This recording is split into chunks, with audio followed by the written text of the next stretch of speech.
Yeah, I mean, I think that early on, kind of for both teams, there's adjustments and things that you don't really know.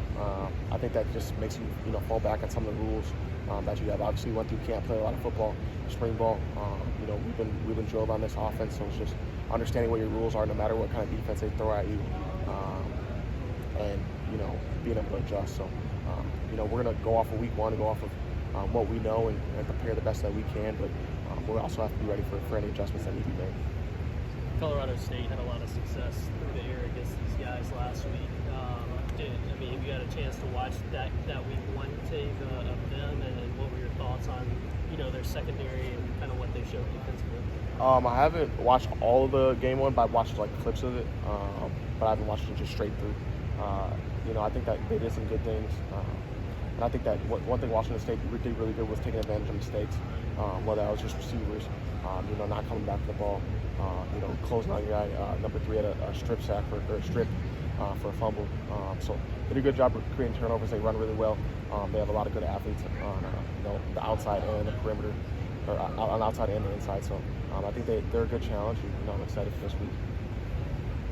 Apologize if you've been asked this already, but what, if anything, can you take from going back and studying last year's matchup in Washington State? I think just, if you have similar sets, obviously, coverage-wise, how they're going to defend certain stuff. Obviously, we have a lot different, offensive scheme, but I think also just watching personnel, some of the pass over from personnel, how they play. Obviously, it's a little bit different than last year watching the film the year before because it was more similar offense, but at the same time, we're going to take all the film that we have and kind of make our game plan off of that. We talked about yesterday just pointing to this game as one that wasn't finished last year. We said finishing has kind of been the motto around here, and it's going to be for the rest of the season. So how much are you guys using that, looking back at last year, knowing, hey, this is one that we didn't finish, and that's something that we got to do this season?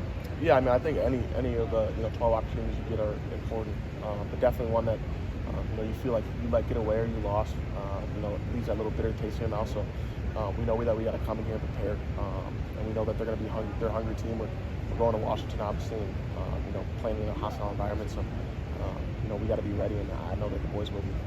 Speaking of that hostile environment, as one of the leaders of this team, what do you tell your teammates as you're preparing them to go on the road and be in that hostile environment?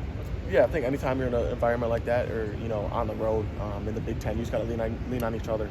All the outside noise, all the people who come to watch the game. Obviously, we're so grateful to be able to play in front of them, but we control what happens in between the lines, and I think as long as you keep that kind of mindset, you'll be able to execute.